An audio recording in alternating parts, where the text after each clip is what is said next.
I'm 2 months into my tour of the world, almost halfway. I'm heading into one of my favourite regions, South Asia. I will be visiting some places I know well, and others I've longed to see for many years.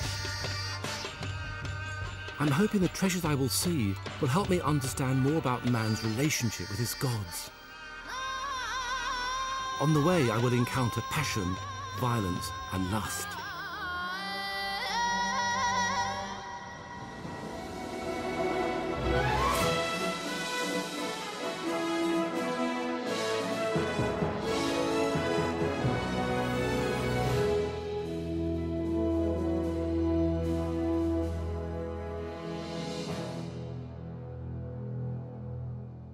So far, I have explored the Americas, Australia, and Southeast Asia. From Shanghai, I have flown to Calcutta at the start of this leg of my journey to India and Sri Lanka.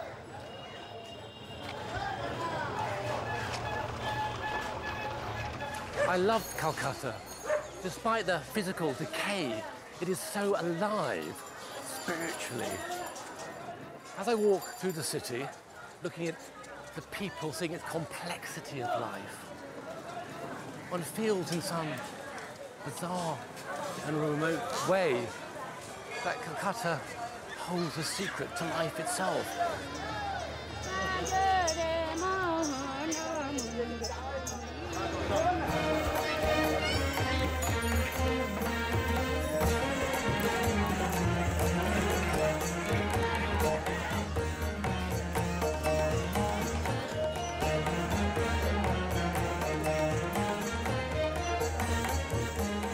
According to the history books, Calcutta was created as a trading post by an English merchant called Job Charnock in around 1690 and went on to become the greatest city in India, the jewel in the crown of the British Empire. But in truth, Calcutta's roots go back a lot further, and I'm on a quest to find the heart and soul of the city. Calcutta was called the City of Palaces because of the mighty classical piles occupied by rich European and Indian families. I'm standing in one of them now. In North Calcutta alone, it's said, there are over 1,000 of these fantastic buildings. This is the puja hall of this particular palace. This is like the chapel. This is where the family worshipped their gods in the alcoves around me. Although this building, like most of these palaces, dates from the late 18th, early 19th century, the religion itself, the Hindu religion, dates back far, far earlier than that. Perhaps 4,000 years old, the oldest of the world's major religions. In this puja hall, my treasure should be lurking. But I observe the altar is bare. The treasure has gone.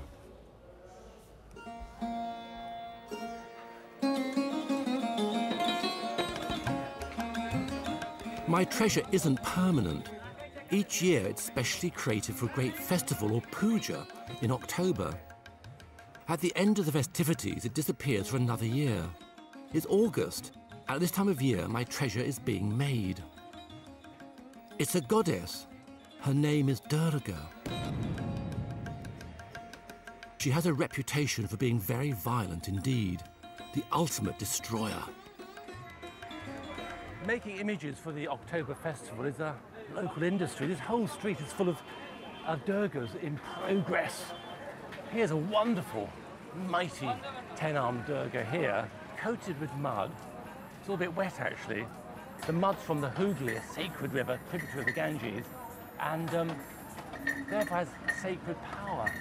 Also, the mud, I'm told, used in these images, has to be blessed by a prostitute or come from a prostitute's house. Why? Well, apparently because all the community of the city must be involved in this festival, from the highest to the lowest, and so the prostitute, regarded as the lowest, is engaged in the practice of making these images by blessing the mud.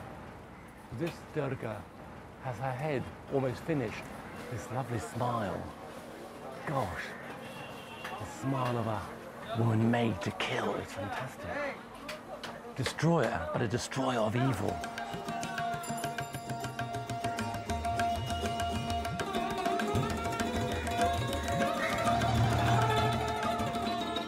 I continue my search for Finnish Durga in all her gaudy glory.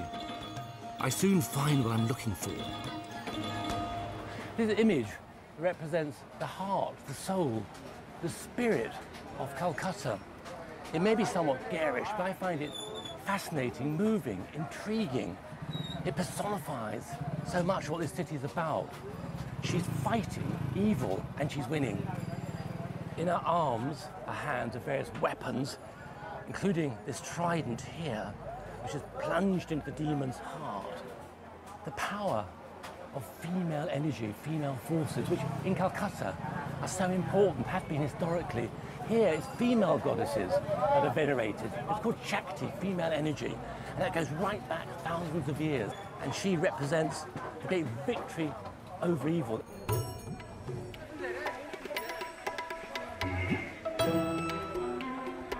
Durga is an incarnation of one of the greatest Hindu goddesses, Parvati, and she is a warrior born to fight evil. I want to meet her husband, one of the three main Hindu gods, Shiva. He is represented in different forms, but there's one I long to see. It's a celebration of his sexual prowess, or fertility.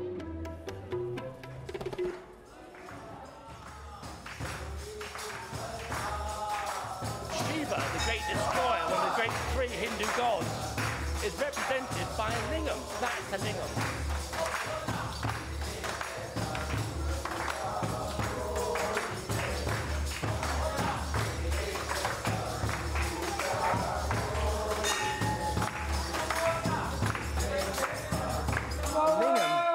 A lingam is an image of male reproductive power, of fertility. It's the phallus.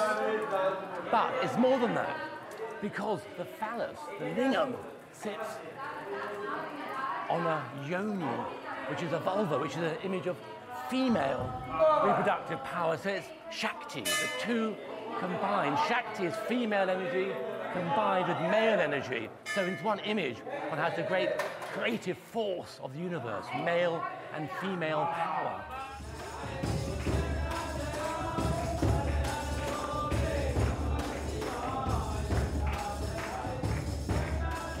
It's absolutely huge, this lingam, amongst the biggest in India, I believe. Very old, very old. Very old, very big, very big.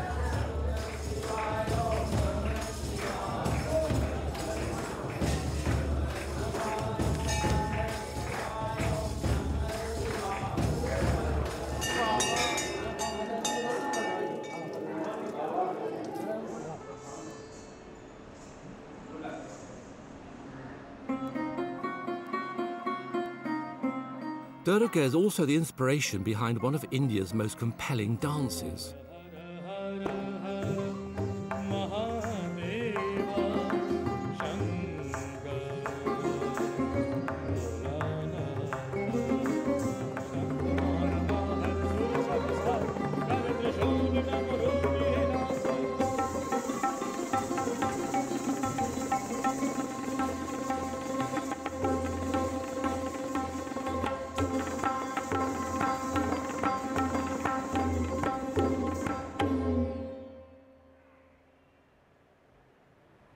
Can you tell me about the dance you've just performed? It was showing respect and honor to the goddess power, Shakti. And in the beginning part of Durga. But what did Durga, your family comes from Calcutta, you were born Yes, I'm here. born and brought up in Calcutta. So Durga to you, what does she mean? To me, Durga is like a mother image which has enormous power, but that power, if you abuse, it can backfire on you. Ultimately, it's a benign and brings peace and harmony.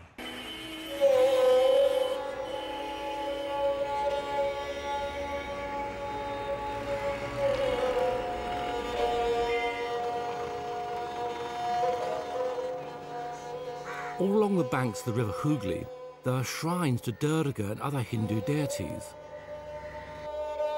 This is the place where the great festival will take place in October. and the power of Durga is unleashed. At the end of the festival, the images of Durga are brought down to the Hooghly, the sacred Hooghly, and they're simply placed on the waters to drift and to sink. The mud from which the images have been made have contained the life and spirit of Durga, but now she's gone. She left the earth and gone back to the heavens. It's incredible, this, to me. Durga defines Kolkata, defines the people, gives them spirit and hope, protects them, they think, gives them their identity, this great goddess.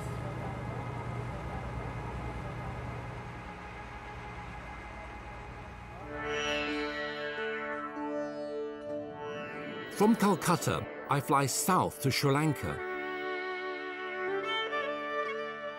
I'll be returning to India later, but for now the mysteries of one of the world's most verdant and beautiful islands lie ahead.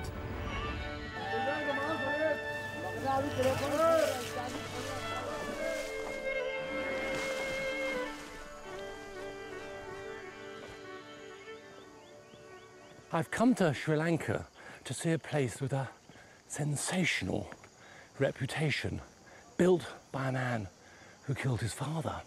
It has a history, we are told, of hedonism, of pleasure, and of violence.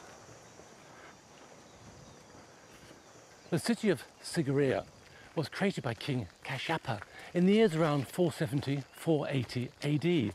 It is an amazing place, huge in scale, covering about 130 hectares, with the streets organised in the most regular way. But, most amazing, at the heart of the city is a colossal rock which was perched, the fortress and palace.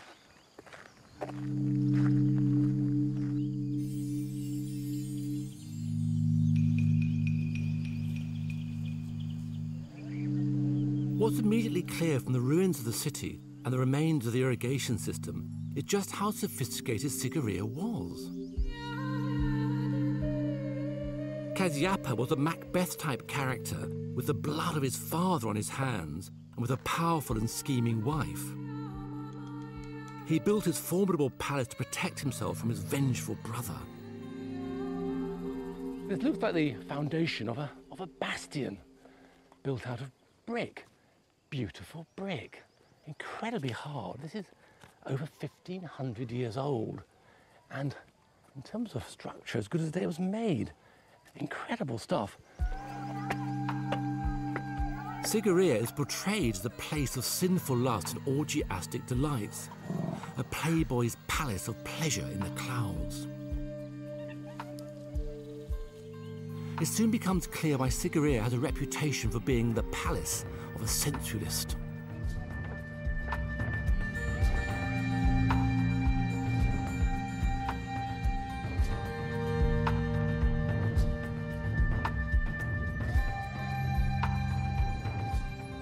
This is called the Cave of Heavenly Maidens. It's more of actually an overhang in the cliff face because we're way above ground. There are these beautiful women on the wall, painted over 1,500 years ago, and they're incredibly fresh in their colours and very lively. I would say realistic, except maybe a little bit exaggerated in certain departments. Very narrow waists and large cleavage. There were once over 500 of these maidens along this cliff face, stretching about 150 metres and 40 metres high. The biggest picture gallery in the ancient world, really. Only, sadly, 15 survive, the rest having been worn away. But these are the few that survive among the great works of ancient art. Each one is different, each one is powerful, each one carries its own little message, but all of them are casting these longing looks which, I tell you what, carry power over the centuries. Look at these girls too long, and strange things start to happen. Phew.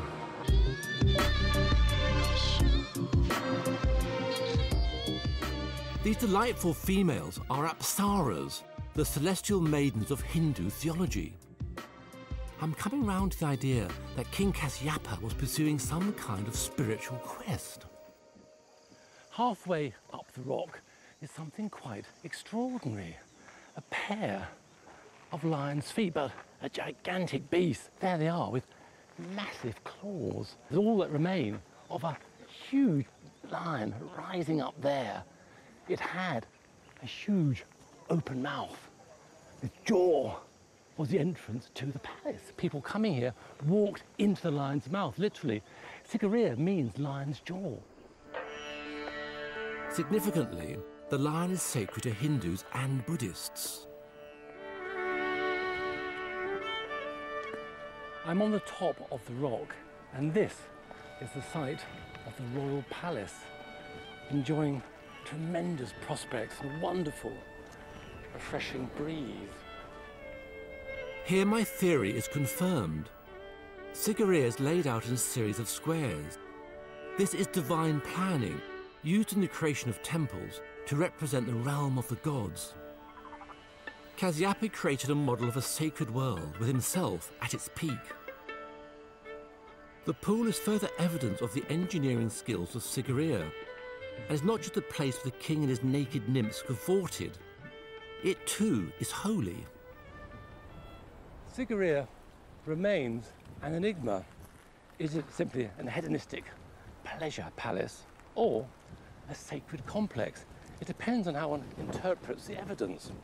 It also raises another intriguing, rather difficult subject: sex and religion. Here we see, in those lovely celestial ladies, the apsaras, the epitome of sex and religion in one form. They are celestial maidens that inspire, that lead to great understanding and insights. It's incredible. Beautiful they are, but they are celestial. The West may see them simply as titillating, but that's not the point.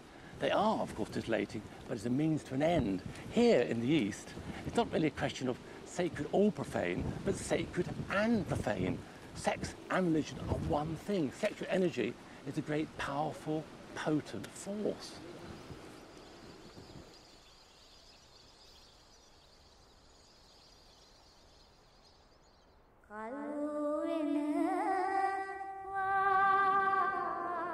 The following day I head for Polonnaruwa.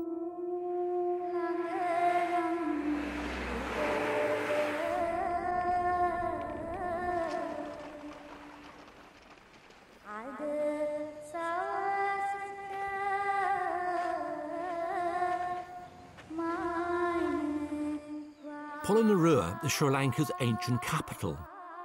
Its golden age was in the late 12th century, when King Parakramabahu created one of the greatest cities of the world.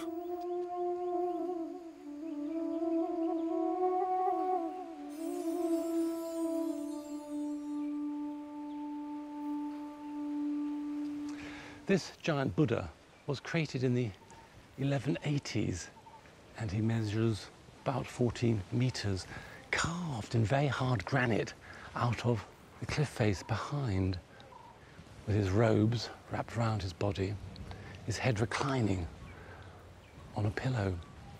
The moment of nirvana. This is the Buddha escaping the world, enlightened, all desire extinguished. Here, another image of the Buddha. Strange, this one. Arms crossed, which is unusual. Eyes looking down, contemplating himself as he escapes this world of torments.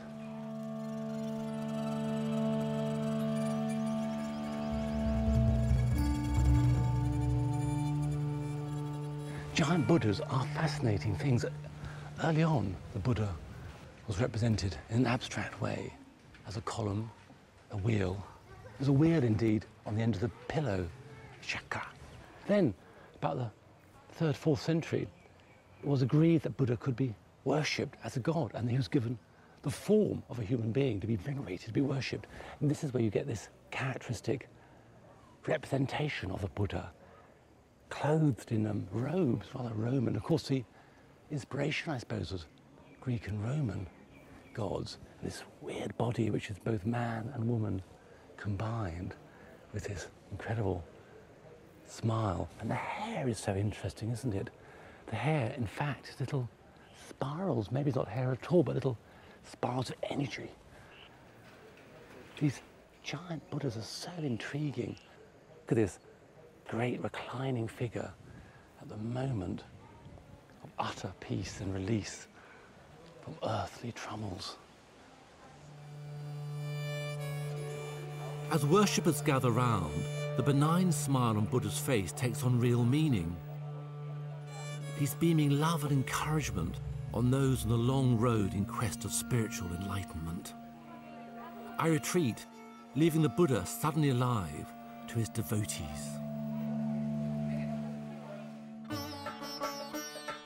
My pursuit of the Buddha is not yet over. It takes me to the charming hill town of Kandy.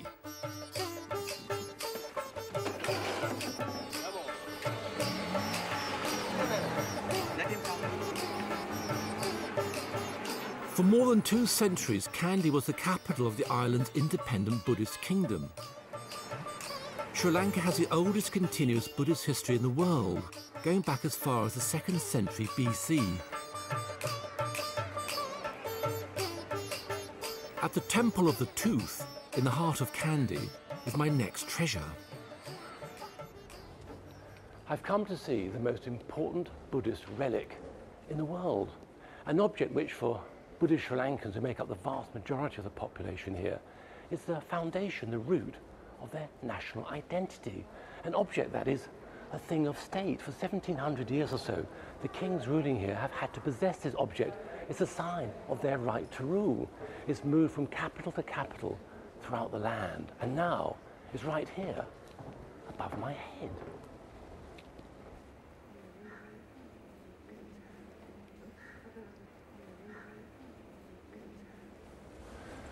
I've come to see the shrine which contains one of Buddha's teeth. When the Buddha was cremated in about 540 BC, it is said that 4 of his teeth were extracted from the funeral pyre. 3 of these teeth went to other worlds. 1 was kept in this world, and since the 4th century AD, it's been in Sri Lanka. A thing of great power, of great national pride, and people have come today to worship it.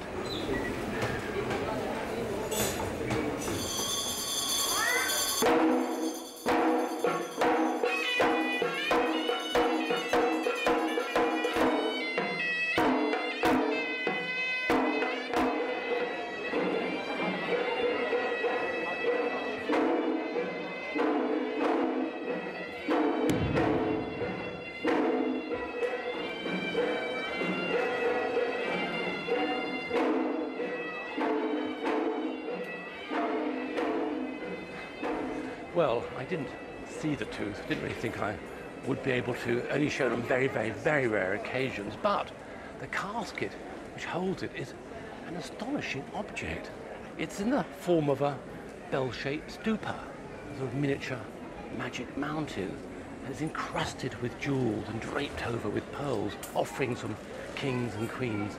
There are 7 caskets, one within the other. We see the outer one, 7 caskets, but the 8th thing being the tooth itself. 8, very important number for Buddhists.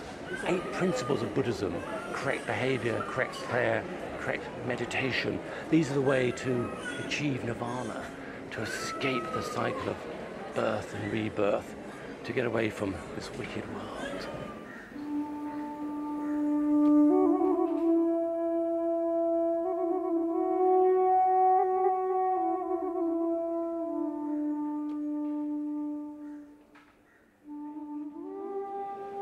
The importance of the relic of Buddha's tooth to Buddhist Sri Lanka is revealed by a number of attempts that have been made over the centuries to destroy it, destroy the tooth, and Sri Lanka is destroyed as a Buddhist culture, the Buddhist civilization. As late as 1998, the Tamil Tigers attempted to destroy the tooth. They set a bomb outside, damaged the temple. The tooth survived. As I leave, I'm perturbed by how deeply rooted the tooth is in the world of politics and violence. It's become a symbol for Sri Lanka's Buddhist majority in its conflict with the Tamil minority, which is Hindu and Christian. What on earth would Buddha, the champion of tolerance and non-violence, make of this?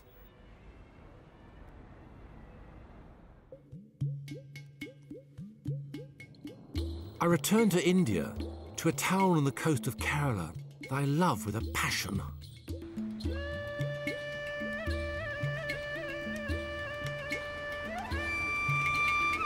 Cochin, now known as Kochi, encapsulates India's history. It goes a long way to explaining why travellers from all over the globe were drawn to this magical place. Over the years, they came here, made their mark, and left.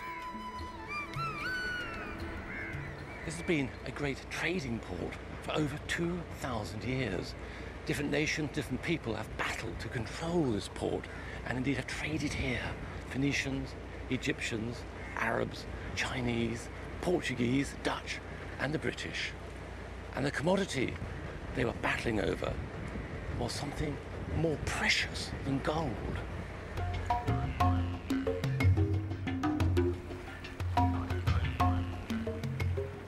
I'm on the backwaters of Cochin Harbour, and this building in front of me is a splendid example of the sort of architecture there is here.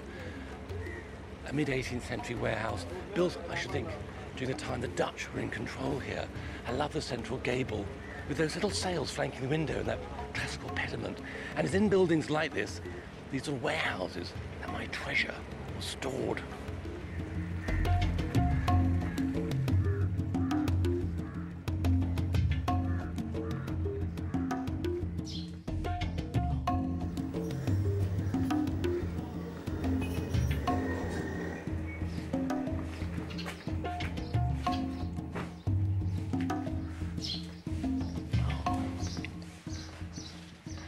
This is my treasure, spice. Cochin was at the centre, the crossroads of the international spice trade, making it one of the most important places on earth, a place worth fighting for, worth dying for, to possess, to control. And here we have some of the local spices of such value. Here's ginger. Oh, lovely. Tastes wonderful. This warehouse smells fantastic. There's ginger here. Also, other local spice. Here we have it. Turmeric. Now, these spices were so valuable because they made life not just enjoyable, but also in many ways possible. They gave flavour to food, but they also made it possible to preserve food. So important. Preserve food, one had resources in store, one could do other things with one's life. Create art, for example.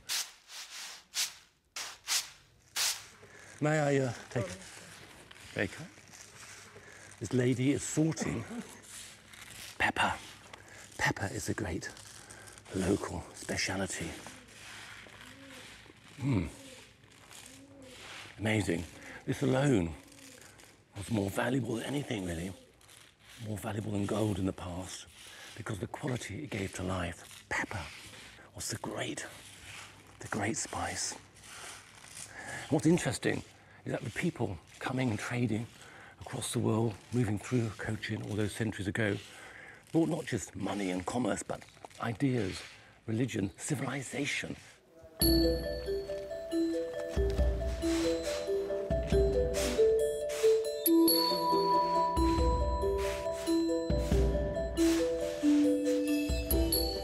What excites me most about Cochin is the rich architectural legacy of the international traders who passed through here over the centuries.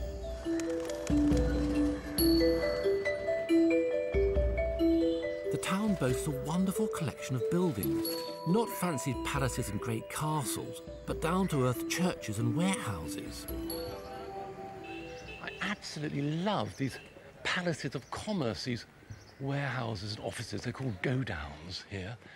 Look at the sensational colours. It's yellow ochre, it's beautiful blue, and the detail, incredible This is high-quality classical architecture, again dating from the Dutch period, I suppose, the mid-18th century, late 18th century.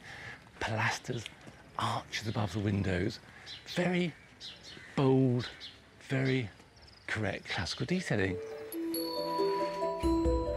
As I explore the nooks and crannies of the old town, I'm saddened by the amount of decay. But there's charm in these crumbling edifices, symbols of the great spice trade.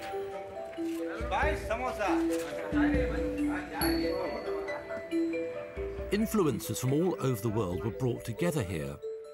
Jewish traders arrived in the 16th century, and the old Jewish quarter, with its charming little synagogue, remains to this day, though the Jewish population has dwindled. This church, dedicated to St. Francis, is the oldest place of Christian worship to be built in India. It tells a fantastic story. The Portuguese came here to Cochin in 1500 in the person of Vasco da Gama, the great Portuguese explorer. He came here looking for pepper.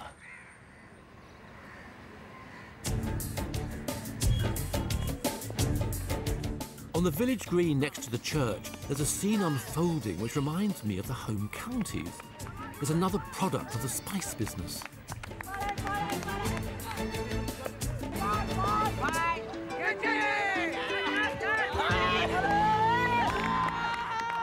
To say that cricket is a legacy of the British is true, but it's to diminish the game here, if one says that really.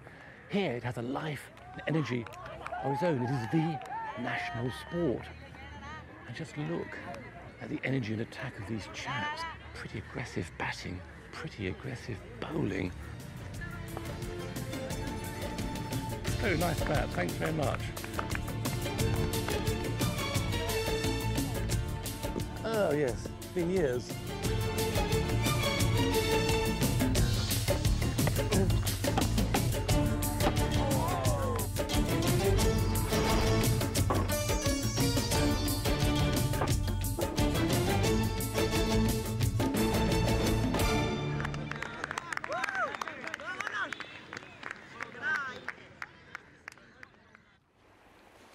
There's one more intriguing legacy of Cochin's role as a hub of the international spice trade. These amazing engineered structures are fishing nets. Nets are lowered into the water and with counterweights are brought up again. It happens during the day, and when the booms come up, the nets are meant to be full of fish. Not too many in them tonight, but that's how they work. Now, they're called Chinese fishing nets because this type of contraption occurs here in Cochin and in China, nowhere else in the world. So it confirms a Chinese presence here in the 14th century, certainly in the early 15th century.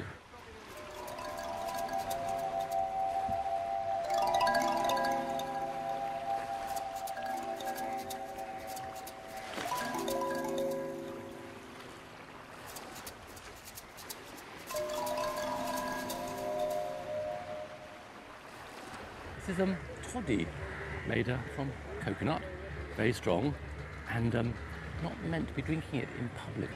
Here we go.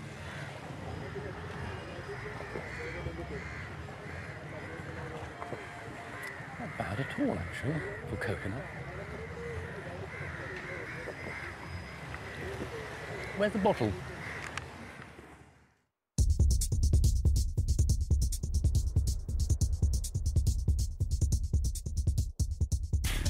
Madurai, in the southern state of Tamil Nadu, is one of India's most vibrant cities.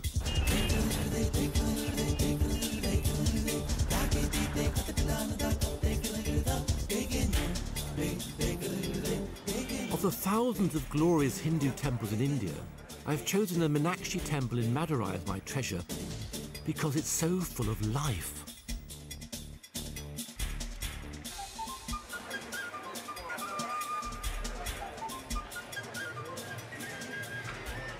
I'm here looking for a very special woman, a woman that holds the key to my treasure, will open the door to it. She is the ancient Tamil goddess Meenakshi, and somewhere here there's an image of her. in this great hall, now a market, originally part of the temple. And now I recognize her because she has a strange appearance. Ah, here she is. She must have been an ancient fertility goddess because she has 3 breasts and fish-shaped eyes and has the aroma of a fish about her.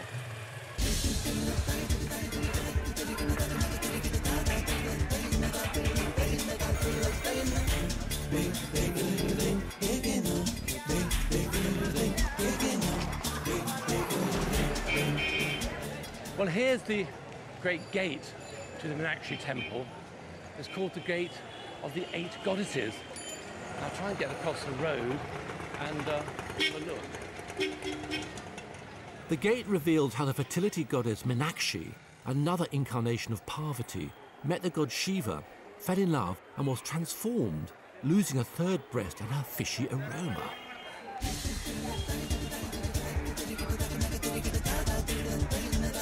The Meenakshi temple goes back almost 1,000 years, but it's not been preserved in aspic. Its technicolor paintwork is regularly refreshed and its larger-than-life decoration lovingly renovated. These South Indian temples are worlds within worlds, cities within cities. Temples are conceived as a series of concentric courts, and the more one penetrates the centre of the temple, of course, the holier it gets. This is on the outer courts, and from the start, this was, I suppose, organised as a place for pilgrims to come, to have shops, to have their kitchens, to have their lodgings, and that tradition survives. From the market area, you step into the 1,000-column hall, the sensual heart of the temple. Gosh, just look at this fantastic female. She's a Darcy, and it was her and her sisterhood that the 1,000-column hall was built. These girls were recruited by the Brahmins to work here as dancing girls, to entertain the king and the nobles, to raise money for the temple. And these girls would perform sacred dances, also dances that were no doubt highly provocative.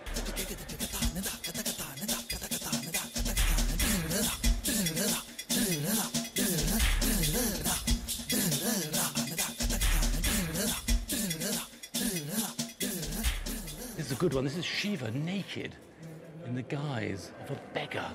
This whole column is a story about him as a beggar going with the wives of the sadhus, the poor holy men, enthralling them. This is a holy man's wife, in love, indeed in lust, with Shiva. And a spectacular woman here, another of the sadhu's wives, her trousers completely down and her, gosh, her maidenhood exposed. Oh, a whole one, oh, why not? And with some incense too, please. So here's my puja kit, and also there's some betel nut to chew on, I think. Okay, how much is that? 100 rupees? The main purpose of the temple, of course, is to worship the gods. So I'm going to do just that and make an offering or puja to one of my favourite Hindu deities. This is where my true journey begins.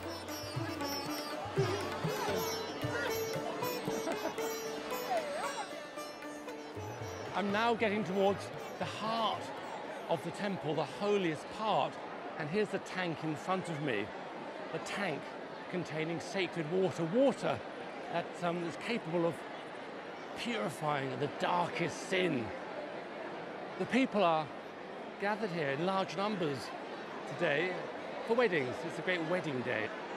And in front are the great gopurams, loaded with imagery, celestial beings, divinities, animals, fierce-looking guardians, the whole of the Hindu world really represented on that great pyramid structure.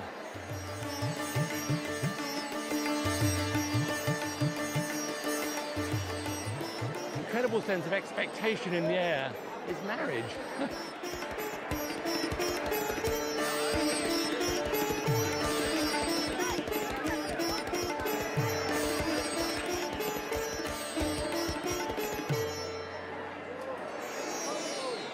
I'm I'm going to make my offering to Ganesh, the overcomer of obstacles, the lovely elephant-headed god, the son of Meenakshi and Shiva.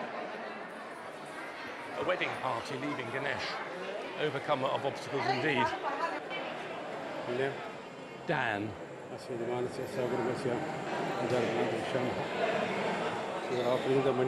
The money? What? How much? Sorry. 5? Ganesh, the provider of wealth. I know where he gets it from now. From me, it's a lot of money. This is my puja going on now. So there we are, Lord Ganesh, one of the great Hindu gods, most loved.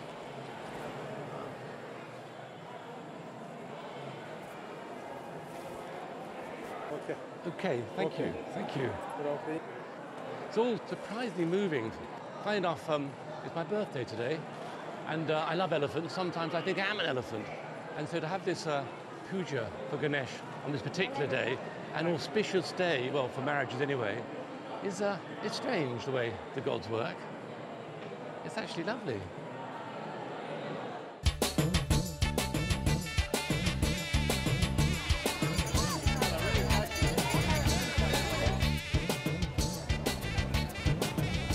This is the scene of one of the great annual events related to the temple at Madurai. I'm about 4 kilometers from the great temple itself. The atmosphere here is very lively. Food being sold, lovely temple elephants over there. Lovely, lovely, lovely. Now, very, very, very, very good luck to meet and have a relationship with a temple elephant. I'll try and have a relationship. Will you go over the hat off? Will you blessing? He's going to give me a blessing. Oh my goodness.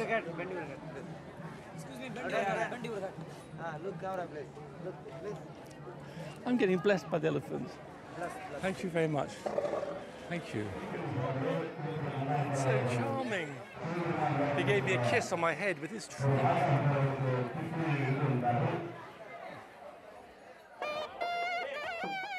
A procession will wind its way slowly back to the Meenakshi Temple in the centre of Madurai.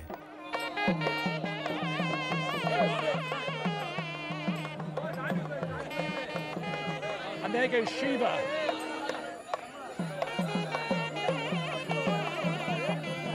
The image has been puja, that means worship. A coconut has been offered to it.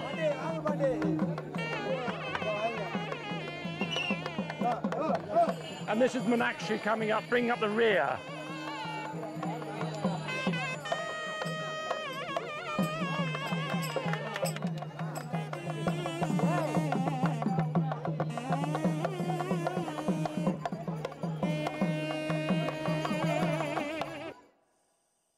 It's 11 o'clock at night. It's all hauntingly quiet in the temple. But the day is not yet over.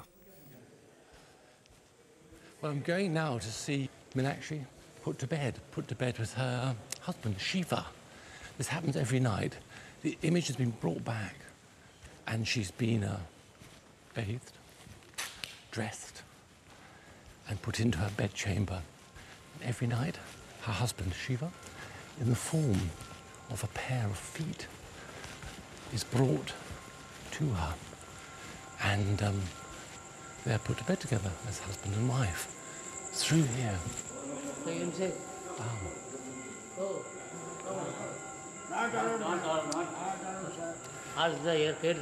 Only Hindus allowed in that entrance, fair enough. Sadhu.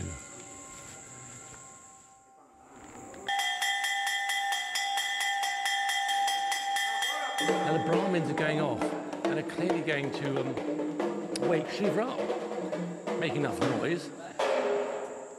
So getting a bit tense, waiting for Shiva.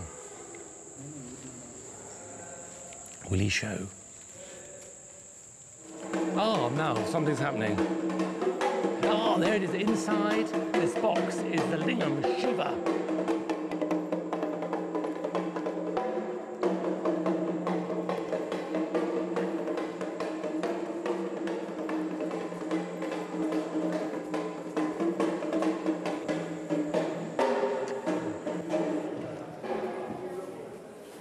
So in there we have Shiva's lingam, it's a phallus really.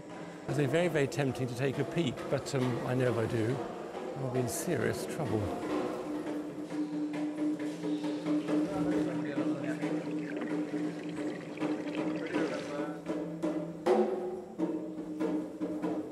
Well, that was a bit quick and sweet. I mean, what happened is the priests came out and they anointed them, punctured them, and that obviously made the feet become alive, I suppose. Husband and wife have gone to bed. Goodbye. My heart is full and my head is spinning. What a way to spend my birthday.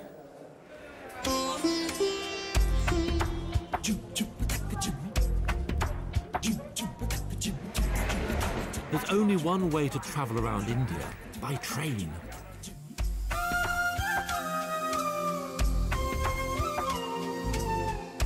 All of life is found in Indian railway stations. It's a far cry from the bullet train in Japan, but I know which I prefer. Ooh, how do you do? How do you do? And how do you do? Thank you. Lovely trains these, aren't they? Very comfortable trains. Lovely trains. Okay, you like train? I love trains.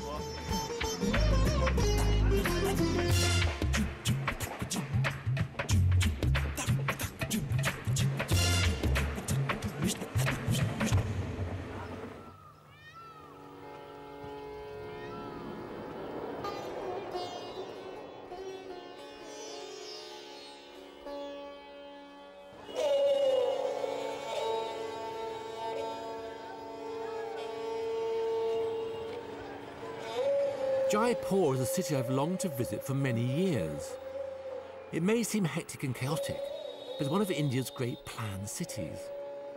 It was laid out in the early 18th century on a grid-iron plan, with long boulevards and busy crossroads.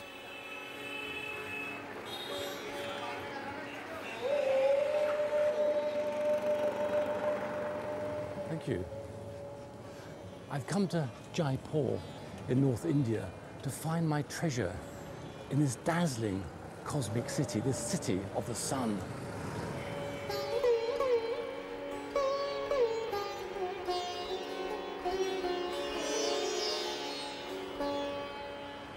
Jaipur is a visionary city, a celestial city, the creation of one man, Jai Singh. He built here a diagram of the universe. The heart is Jai Singh's own palace.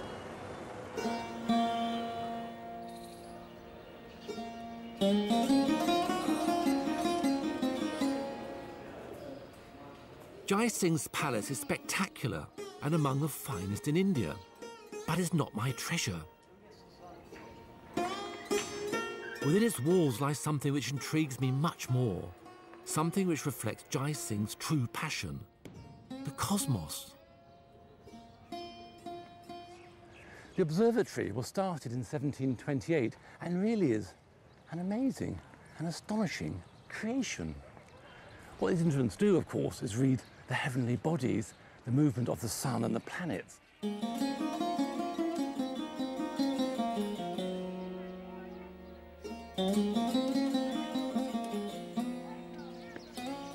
This is a master instrument of the observatory, invented, it's said, by Jai Singh himself.